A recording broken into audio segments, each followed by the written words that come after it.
Hey everybody, welcome back to John's Briefs. We're here with Terry Johnson from Firearms Legal Protection, and man, we've got a video here to discuss today that's a bit of a mess in Fresno, California. And out of that video with the officer-involved shooting, I want to talk about a couple things. Number one, I want to talk about shooting someone in the back, and if that's cool, and maybe what the difference is between a police interaction with that and a private citizen interaction. So let's do it. Today's video is brought to us by the generosity of Firearms Legal Protection.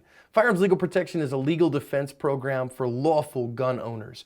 You win the fight, and they will help you win the fight after the fight for the rest of your life. There's a link in the description for a coupon code for a discount for all active self-protection watchers. So Terry, you've seen kind of what went down on this one. Yes.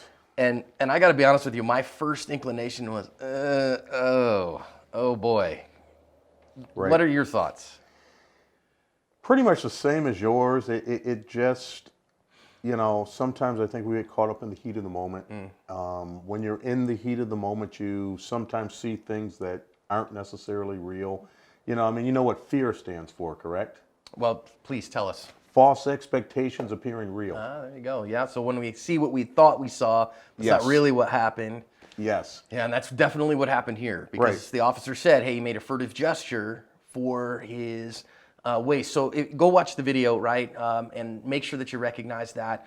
You know, what happens is this is a felony stop, but these kids were not under arrest. They were being detained to see if they had been involved in this event.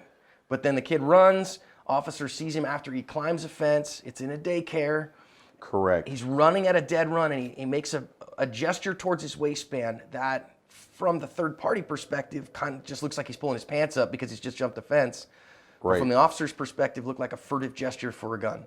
Well, correct. But here's the first part, and you mentioned, you know, he was being detained.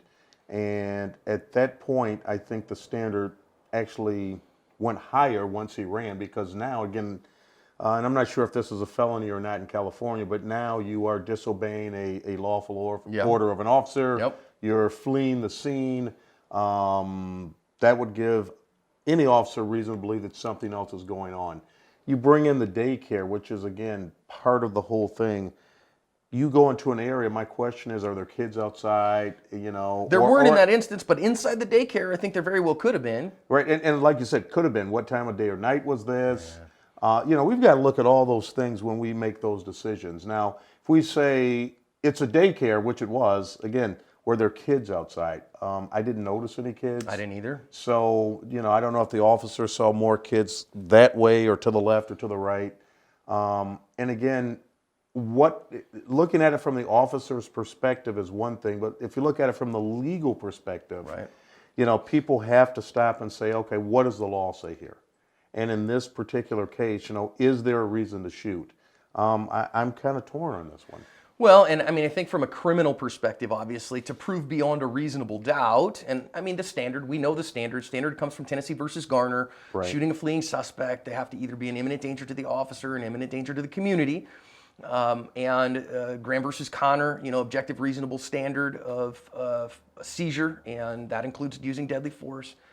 But this is one of those tough calls that we sit in, you know, in cool reflection in the jury box, as it were, where the officer has just a second to decide, what do I have to do here? Well, it's a moment. It's Right. not a second, and that's that's what I even keep less, going on. right? Yes, right. Yeah, in that's that true. moment, what was going on? You know, because how long did it take the officer to pull his firearm out of the holster? Right. Was he running with it? You know, if he's got it out of the holster, he's got time to think. He's got to get on point. You know, the whole 9 yards. When he shot the kid in the back of the head, that's I mean, that's a pretty small target. Small target. Was he aiming for that? But again, it's not the fact that you don't get points taken off for being a bad shot. You know? Right? Okay, yeah. And I mean, at the end of the things, it stopped him right now. Right. Right. And so I guess, I don't know, Terry, from your perspective, I think that I see this and I'm of two minds. You know, I'm super pro law enforcement, right? So am I. And it's a tough job. At the same time, I get it that my friends who are people of color, you know, they hear this story told again and again that wait a minute, another guy who is just scared of cops and runs off and gets shot for it. And so that says, oh, wait a minute, that happens to black kids too often. That happens to these other kids. Now, and I know that's going to cause some heartburn with my friends who are pro-law enforcement. I'm pro-law enforcement. So am I. But when you hear those stories told again and again, the court of public opinion starts to matter. Well, and that's an interesting point. I'll just say this, it's my belief, and I always tell my clients and anyone who ever listens to me, the time to fight those things is not on the street with the police. If I'm afraid of something that's going on, that's not the time to resist. That's not the time to flee. That's the time to say, okay, fine, take me in, and I'm going to expose it the way it should be exposed. I know his badge cam's on now. I mean, everybody's wearing badge cams now. Or there have been some things that have come out recently where you have a lot of police officers that are involved or have been involved over the years in bad things. Yeah, we've seen them. Whether they've lied, whether they've lied under oath, whether they've had bad stops, and things along those lines. All of that comes into play. So instead of running away, and I know it's probably, some people will say, well, why would you ever run away if you haven't done anything wrong? But like you said, sometimes it's the fear that people have of being hurt, being killed. Right. And once you run, you raise it to a completely different level at that point. So let's talk real quick then about the difference between an officer chasing and shooting somebody that they believe is a deadly threat and a private citizen. Is there a different standard here? Well, good question. It really depends on where you are. Attorney. He's always going to say it depends. It truly depends on where you are. In some states, chasing a fleeing felon, why would you do that? Okay, and let me put that in perspective.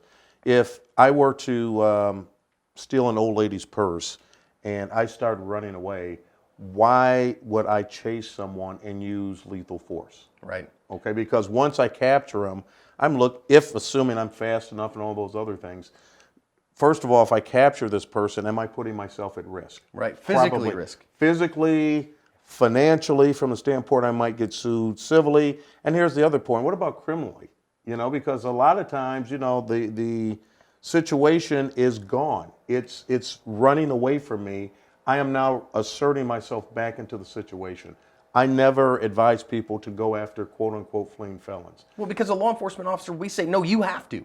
You have to go after that person. Correct. You have to take them into custody. I'm a private citizen. I don't have that duty. Correct. So from that perspective, it is a little different. They have the authority to go after, the immunity in a lot of cases to go after, because it's their job to serve and protect. Yeah. And as they go after these folks, it's not a point, you're never going to hear a jury, I would hope, for all practical purposes, you're never going to hear a jury say, that officer should not have run after that person. Yeah, that's not okay. But think about it this way, even in car chases now, what are you seeing? Yeah, you're seeing them, let them go. Let them go because it's dangerous. Yeah. Not just dangerous to the public, but dangerous to the officer. So there comes a point that sometimes you just have to let things go. Yeah. Yeah, and I think that we're in a place in our culture right now that we're really wrestling with that and kind of thinking about it. But I think as a private citizen, it's not smart for me to chase a fleeing felon. Never. And again, where the officer has that, right, wait a minute, there's an imminent threat to the community, I may not get that benefit.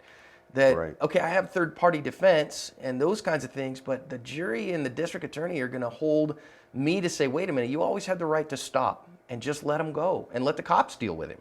Whereas the police don't have that. So there is a bit of a higher standard of, did I need to use deadly force because I didn't have to pursue the fight? Well, correct. And again, it just depends on where you are, because in some places, chasing is one thing, using force is the other, but using lethal force that standard is much higher as well. And if you think about it, again, going back to my analogy of somebody running away with an old lady's purse, what happens if I end up shooting that person because I thought they pulled a firearm and they were going to shoot me? Right. And can you be mistaken of fact? You could be. Yeah, and I know in most cases, like here in Arizona, for instance, if you make a mistake of fact, but it was a reasonable mistake of fact, you can act on what you reasonably believe the circumstances to be.